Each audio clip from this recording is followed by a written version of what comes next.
Hello students, welcome to CUET Hindi medium channel. मैं Roshan sir एक बार फिर से आप सभी का स्वागत करता हूं बहुत ही शानदार एपिसोड में, जो कि है आपका 100 सवाल बेमिसाल का 9th एपिसोड यानी नवा एपिसोड। इस वीडियो के माध्यम से भी 10 क्वेश्चन आपको मिलेंगे, जिन क्वेश्चंस को अच्छे तरीके से पढ़ना है। प्रत्येक क्वेश्चन में 5-5 सेकंड का समय मिलेगा। पूरी तरीके से ध्यान लगा के आंसर्स करना है, मजा आएगा आज के सेशन में। आइए शुरू करते हैं अपने इस वीडियो को। सबसे पहला क्वेश्चन आपकी स्क्रीन पे जा चुका है कि वस्तु से छोटा आभासी प्रतिबिंब निम्नलिखित में से किस दर्पण में देखने को मिलता है। जल्दी से कमेंट सेक्शन में आंसर करके सारे बच्चे एक साथ करेंगे आंसर। मुझे उम्मीद है कि सभी बच्चों का आंसर आएगा। कौन सा ऐसा दर्पण है, दर्पण को हम कहते हैं मिरर। कौन सा ऐसा मिरर है जिसमें हमेशा जो है वो कैसा प्रतिबिंब बनता है, छोटा और आभासी। 4 मिरर आपकी स्क्रीन पे दिख रहे होंगे, समतल दर्पण, अवतल दर्पण, उत्तल दर्पण और एक है इनमें से कोई नहीं। So right answer of this question is one and only option number A गलत है। Option number C is the right answer. उत्तल दर्पण एक ऐसा दर्पण होता है, एक ऐसा दर्पण जिसमें जो पॉलिश होती है वो दबे हुए पृष्ठ पर होती है। उत्तल दर्पण कौन सा दर्पण है मुन्ना? एक ऐसा दर्पण जिसमें पॉलिश जो होती है वो दबे हुए पृष्ठ पर होती है और प्रकाश का परावर्तन उभरे हुए पृष्ठ से होता है। तो इस प्रकार के दर्पण को हम कहते हैं उत्तल दर्पण। इसमें 2 किरण आरेख होता है, 2 किरण आरेख। इसमें 2 किरण आरेख आपको खींचना होता है और इसमें 2 प्रतिबिंब आपको बनते हैं दोनों किरण आरेख में, और दोनों ही स्थितियों में आपका आभासी और छोटा प्रतिबिंब बनता है और सीधा प्रतिबिंब बनता है। ये 3 चीजें याद रखेंगे। So right answer of this question is option number A. अगले क्वेश्चन के लिए रेडी हैं सारे बच्चे? रेडी हैं बच्चों? ओके, नेक्स्ट क्वेश्चन आपकी स्क्रीन पे गया, ये लीजिए अब। नेक्स्ट क्वेश्चन, किस कारण से हवा का बुलबुला पानी के अंदर चमकता नजर आता है? ऐसा कौन सा कारण है जिससे हवा का बुलबुला, याद रखेंगे, हवा का बुलबुला पानी के अंदर चमकता हुआ नजर आता है? 4 ऑप्शन आपकी स्क्रीन पे हैं और इनमें से मुझे उम्मीद है कि 90% स्टूडेंट गलत जवाब देंगे। चलिए जल्दी से आंसर करेंगे सारे बच्चे। इस क्वेश्चन का मुझे उम्मीद है अभी तक आंसर आ चुका होगा। टोटल इंटरनल रिफ्लेक्शन यानी कि पूर्ण आंतरिक परावर्तन, इसके कारण हवा का बुलबुला पानी में क्या होता है, चमकता हुआ नजर आता है। कैसे सर? क्योंकि आप जानते हैं कि पूर्ण आंतरिक परावर्तन एक ऐसी घटना होती है जिसमें जो प्रकाश की किरण अगर सघन माध्यम से विरल माध्यम में जाती है ना, तो अगर आपतन कोण का मान क्रांतिक कोण से ज्यादा होता है तो सारी किरणें पुनः सघन माध्यम में ही लौट के आ जाती है और बार बार उसका पूर्ण आंतरिक परावर्तन होता रहता है, जिसकी वजह से वो चमकदार दिखाई देती है। जैसे हीरे में भी पूर्ण आंतरिक परावर्तन होता है, दैट्स वाई हीरा चमकता है बार बार। टूटा हुआ कांच, वो भी पूर्ण आंतरिक परावर्तन के सिद्धांत पर ही आधारित होता है, जिसकी वजह से वो चमकता है। वैसे ही हवा का बुलबुला पानी के अंदर चमकता हुआ नजर आता है, इसके पीछे का कारण पूर्ण आंतरिक परावर्तन है। इसकी 2 शर्तें हैं बेटा। सबसे पहला, प्रकाश की किरण सघन से विरल में जानी चाहिए, और दूसरा, आपतन कोण का मान क्रांतिक कोण से ज्यादा होना चाहिए। बहुत सारी बातें सीखने को मिल रही हैं। नेक्स्ट क्वेश्चन के लिए सारे बच्चे तैयार हैं? रेडी फॉर नेक्स्ट क्वेश्चन बच्चों? Yes sir. ओके, अगला क्वेश्चन आपके स्क्रीन पे गया, ये लीजिए अब।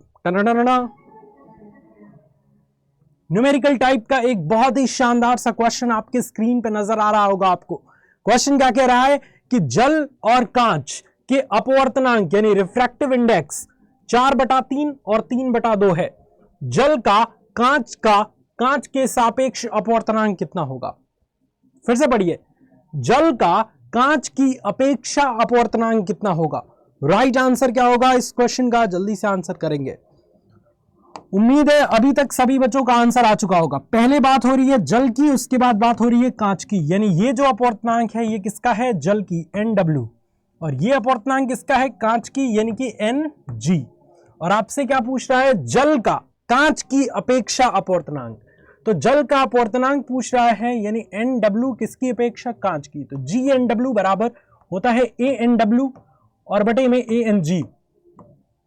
ANW क्या है? जल का अपवर्तनांक कितना दिया गया है? 4/3 और बटे में वायु का अपवर्तनांक, वायु के सापेक्ष कांच का अपवर्तनांक कितना दिया गया है? 3/2।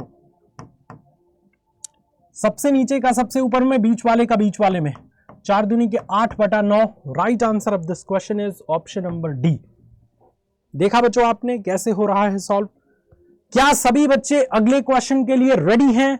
रेडी फॉर नेक्स्ट क्वेश्चन बच्चों? ओके, ये लीजिए अगला क्वेश्चन आपके स्क्रीन पे गया, ये लीजिए अब। तरंगदैर्घ्य बढ़ने से अपवर्तनांक का मान पर क्या प्रभाव पड़ता है?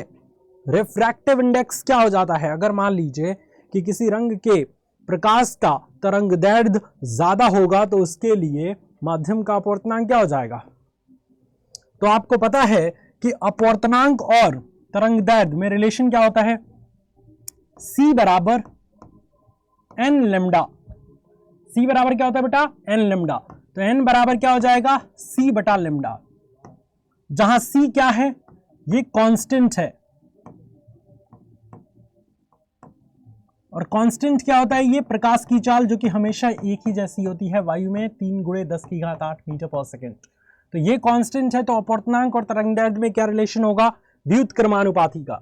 यानी अगर आप तरंगदैर्घ्य का मान बढ़ाएंगे तो अपवर्तनांक का मान घट जाएगा। So option number A is the right answer. देखा बच्चों आपने?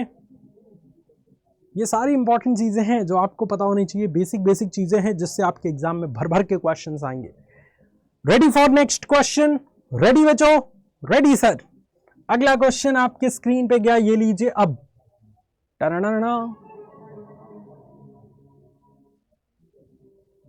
ओके, अगला क्वेश्चन। ऑप्टिकल फाइबर एक प्रकार है, किस चीज का प्रकार है?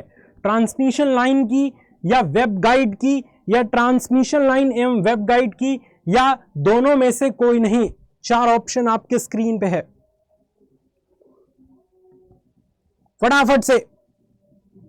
तो ऑप्टिकल फाइबर पढ़ाते समय मैंने आपको बताया था बच्चों बहुत सारी इंटरेस्टिंग चीजें, और वो क्या बताया था कि ऑप्टिकल फाइबर एक ऐसी डिवाइस होती है जो बहुत ज्यादा इंपॉर्टेंट भूमिका निभाती है। किस चीज को? किसी भी प्रकाश को एक स्थान से दूसरे स्थान तक ले जाने के लिए, यानी ट्रांसमिट करने के लिए। और ट्रांसमिट ही नहीं, सिर्फ उसकी ऊर्जा कम से कम हास करके, यानी कि कम से कम ऊर्जा की हानि हो और उसके बाद प्रकाश को एक स्थान से दूसरे स्थान तक ले जाया जाए, ये भी ध्यान रखता है क्या? Optical fibre. तो ऑप्टिकल फाइबर एक ऐसी डिवाइस है जो ट्रांसमिशन लाइन की तरह भी काम करती है और वेव गाइड यानी तरंगों को गाइड भी करती है। Option number C is the right answer. बहुत इंटरेस्टिंग सेशन हो रहा है। इस पूरे एपिसोड का 10 पार्ट बना चुका हूं मैं। ये 9वां पार्ट है, 10वां पार्ट भी रिकॉर्ड हो चुका है, तुरंत आपको दे दिया जाएगा। और सारी की प्लेलिस्ट बन चुकी है। आप चैनल पे जाइए या इसके डिस्क्रिप्शन में आपको प्लेलिस्ट मिल जाएगा। 100 सवाल बेमिसाल के। इस 100 सवाल में से आपके बोर्ड एग्जाम में 5-6 सवाल एग्जैक्ट फंसेंगे, ये 100% गारंटी है। ये चूज किया गया सवाल है बच्चों। अगले क्वेश्चन के लिए सारे बच्चे रेडी हैं? Yes sir. नेक्स्ट क्वेश्चन आपके स्क्रीन पे है। टरनरना। प्रकाश वर्ष मात्रक है किसका? दूरी का, समय का, ऊर्जा का, या प्रकाश की तीव्रता का? प्रकाश वर्ष, लाइट ईयर जिसको हम कहते हैं। अब लाइट ईयर कई बच्चे सुनेंगे ना तो उनको लगेगा कि ईयर यानी वर्ष है तो इसका मतलब समय का मात्रक होगा। बट ये बहुत ही ज्यादा मिथ है। समय का मात्रक नहीं होता है। जब भी आप खगोल विज्ञान में जाएंगे ना, जिसमें तारे, ग्रह, उपग्रह, इन सब चीज के बारे में बात किया जाता है, तो उनके बीच की दूरी, 2 तारों के बीच की दूरी, 2 स्टार्स के बीच की दूरी प्रकाश वर्ष में मापी जाती है, क्योंकि वो दूरी इतनी बड़ी होती है कि मीटर में बहुत ज्यादा वैल्यू हो जाएगा। सो प्रकाश वर्ष किसकी मात्रक है? दूरी का। और इनफैक्ट एक चीज और पूछ देगा कि दूरी का सबसे बड़ा मात्रक क्या होगा? तो सबसे बड़ा मात्रक, दूरी का सबसे बड़ा मात्रक मुन्ना अगर आपसे पूछ देगा तो वो क्या हो जाएगा बच्चों? वो जाएगा आपका पारसेक। प्रकाश वर्ष नहीं, पारसेक होता है। पारसेक भी काफी बड़ा मात्रक होता है। ये पॉइंट याद रखेंगे। अगला क्वेश्चन आपके स्क्रीन पे है। सारे बच्चे रेडी हैं? ये लीजिए। टरनरना। Okay, question next. क्लैडिंग का अपवर्तनांक कोर के अपवर्तनांक से क्या होता है? अब क्लैडिंग और कोर आपको समझना पड़ेगा होता क्या है।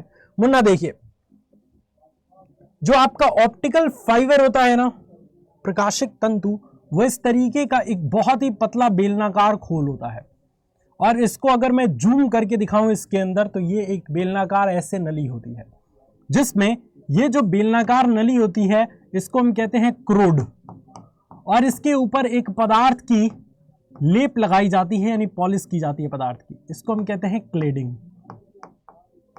राइट। तो कोर जो होता है उसका अपवर्तनांक क्या होता है? कोर जो होता है उसका अपवर्तनांक हमेशा ज्यादा होता है 1.7, और ये जो क्लैडिंग होती है उसका अपवर्तनांक कम होता है 1.5। तो हमेशा याद रखेंगे कि ये जो क्लैडिंग है ये उसके ऊपर लेयर है, क्रूड के ऊपर, तो इसका अपवर्तनांक क्या हो जाएगा? इसका अपवर्तनांक कम हो जाएगा। सो पॉइंट सारे बच्चे याद रखेंगे। So option number A is the right answer. Option number A is the right answer कि क्लैडिंग का अपवर्तनांक कोड के अपवर्तनांक से क्या होता है? कम होता है। Right, right sir. Next question सारे बच्चों के स्क्रीन पे गया, ये लीजिए अब। ओके, क्वेश्चन आ चुका है आपके स्क्रीन पे कि पानी के अंदर हवा का बुलबुला लेंस की तरह कार्य करता है। पानी के अंदर देखा गया ऐसा है कि पानी के अंदर जो हवा का बुलबुला होता है वो किस तरीके से बच्चों काम करता है? तो वो काम करता है आपका लेंस की तरह। और कौन से लेंस की तरह? तो देखा गया कि पानी के अंदर जो हवा का बुलबुला है वो अवतल, अवतल मतलब कॉनकेव, कॉनकेव लेंस की तरह कार्य करता है। So option number A is the right answer. Most important question है आपके एग्जाम के लिए। नेक्स्ट क्वेश्चन के लिए तैयार हैं सारे बच्चे? अगला क्वेश्चन आपके स्क्रीन पे, ऑप्टिकल फाइबर किस सिद्धांत पर कार्य करता है? ऑप्टिकल फाइबर के बारे में बहुत सारी बातें मैंने बताई है कि एक ऐसा डिवाइस जो प्रकाश ऊर्जा को एक स्थान से दूसरे स्थान तक बिना ऊर्जा हास के पहुंचा सकता है। इतनी अच्छी डिवाइस है ये, ठीक है। तो ऑप्टिकल फाइबर जो प्रयोग किया जाता है वो पूर्ण आंतरिक परावर्तन के सिद्धांत पर कार्य किया जाता है। इस तरीके का ऑप्टिकल फाइबर एक बहुत ही पतली पाइप होती है और इसमें प्रकाश की किरण को इस तरीके से आपतित किया जाता है कि आपतन कोण का मान क्रांतिक कोण से ज्यादा हो, तो इसका अपवर्तन ना होकर इसमें टोटल इंटरनल रिफ्लेक्शन होता है और इसकी लेयर पर बार बार परावर्तित होकर, पूरी तरीके से परावर्तित होकर प्रकाश की किरण को या प्रकाश की ऊर्जा को बहुत दूर तक भी ले जाया जा सकता है। So option number is the right answer. Next question के लिए तैयार हैं सारे बच्चे? अगला क्वेश्चन आपके स्क्रीन पे गया, ये लीजिए अब। जब श्वेत प्रकाश की किरण लेंस में प्रवेश करती है तो निम्न में से किसमें परिवर्तन होता है? आप सभी स्टूडेंट्स को बताया था मैंने कि जब भी कोई प्रकाश की किरण एक माध्यम से दूसरे माध्यम में प्रवेश करती है तो ऐसी स्थिति में अपवर्तन की घटना होती है। और प्रकाश के अपवर्तन में प्रकाश का वेग, प्रकाश की तीव्रता, प्रकाश का आयाम, प्रकाश का तरंगदैर्घ्य सब कुछ बदल जाता है। सिर्फ एक चीज नहीं बदलती, प्रकाश की आवृत्ति। लेकिन क्वेश्चन में पूछा है किसमें परिवर्तन होता है, यानी कौन बदलता है? तो आवृत्ति तो महा ब्लंडर हो जाएगा क्योंकि ये तो बदलती ही नहीं है। वेग बदलता है, यस सर। तरंगदैर्घ्य, बिल्कुल right answer. Option number A is the right answer. ये दोनों बदल जाता है और इसमें सिर्फ एक ही है, तो दोनों राइट आंसर हो जाएगा। ये दोनों बदल जाता है। नेक्स्ट क्वेश्चन के लिए सारे बच्चे रेडी हैं? खत्म। 10 क्वेश्चन था, 10 क्वेश्चन आपने कमाल के तरीके से कर लिया है और मैं बहुत ही ज्यादा खुश हूं कि आप सभी स्टूडेंट्स को ये सारे क्वेश्चन अच्छे लगे हैं। अगर अच्छे लगे तो जल्दी से बता दीजिए। और साथ ही साथ अगर आप सभी स्टूडेंट्स हमसे बैच में पढ़ना चाहते हैं, अपने बोर्ड और CUET की तैयारी हमारे साथ करना चाहते हैं, फिजिक्स मुझसे पढ़ना चाहते हैं, तो अड्डा 24/7 की वेबसाइट पे चले जाइए या ऐप पे चले जाइए, ऑल कोर्सेज पे क्लिक करिए, under grade entrance exam CUET Hindi medium पे क्लिक करिए, साइंस इन हिंदी पे क्लिक करिए और यहाँ पे आया है एक बहुत ही शानदार सा बैच, वरदान बैच। इस पे क्लिक करेंगे और यहाँ पे व्यू ऑफर पे क्लिक करके यहाँ पे कोड इस्तेमाल करेंगे Y765 यानी Y765 अप्लाई करेंगे। पूरे 650 रुपए की बचत होगी और 3319 रुपए में आपको पूरा को पूरा बैच मिल जाएगा, जिसमें आप क्लास 12th और CUET साथ में टारगेट कर सकते हैं और अपनी तैयारी को नेक्स्ट लेवल तक पहुंचा सकते हैं। मुझे उम्मीद है वीडियो अच्छा लगा होगा। अच्छा लगे तो इसे लाइक करिएगा। बाय बाय, टेक केयर, जय हिंद।